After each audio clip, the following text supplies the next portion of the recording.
Bismillahirrahmanirrahim. Assalamualaikum warahmatullahi wabarakatuh.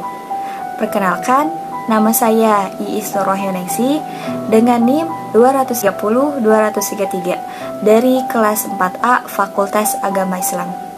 Baik, saya di sini akan menjawab pertanyaan soal-soal UTS dengan mata kuliah Masailul Fiqhiyah dengan dosen pengampu Bapak Dr. Mas'ud SSY MAG.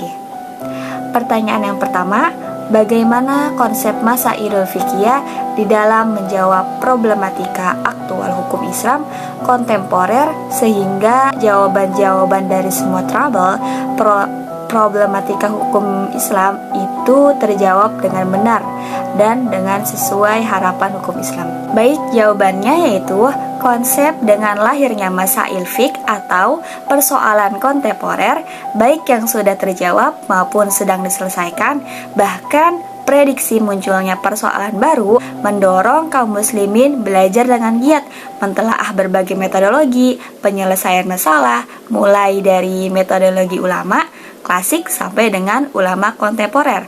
Penetapan hukum ada 3 konsep. Yang pertama, memperbaiki manusia secara individu dan kolektif agar dapat menjadi sumber kebaikan bagi masyarakat. Yang kedua, menegakkan keadilan dalam masyarakat Islam.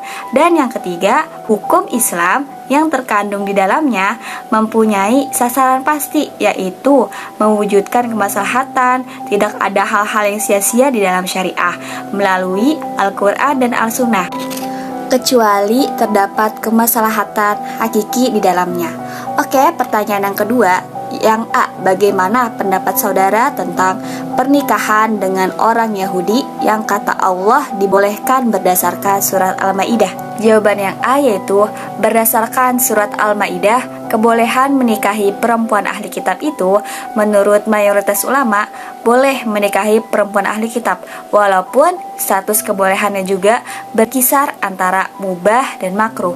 Namun perlu digarisbawahi bahwa kebolehan menikahi mereka mensyaratkan bahwa perempuan ahli kitab itu adalah sosok yang suci dari perzinahan, masuk dalam kategori muhsanat, dan statusnya bukan penduduk kafir harbi yang boleh dibunuh. Dan dalam mazhab Syafi'i, ahli kitab yang dimaksud nasabnya harus sampai kepada Bani Israil, walaupun syarat ketiga masih diperselisihkan antara ulama.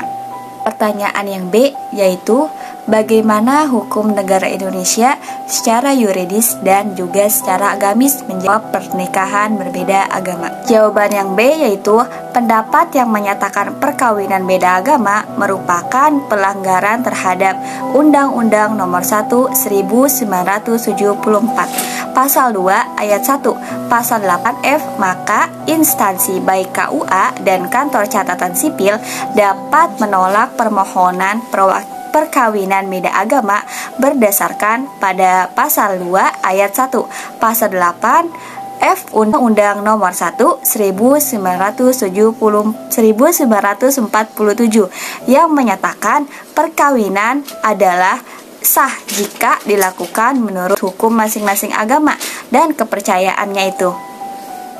Baik, pertanyaan yang ketiga, bagaimana hukum dari pernikahan yang telah dilaksanakan setelah wanita itu hamil terlebih dahulu sebelum akad nikah?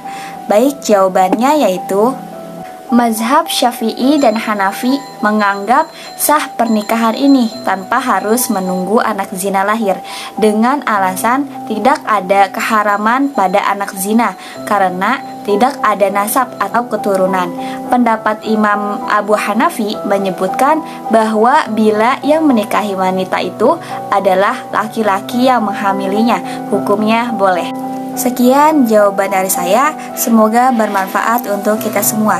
Wabillahi taufiq wal hidayah. Wassalamualaikum warahmatullahi wabarakatuh.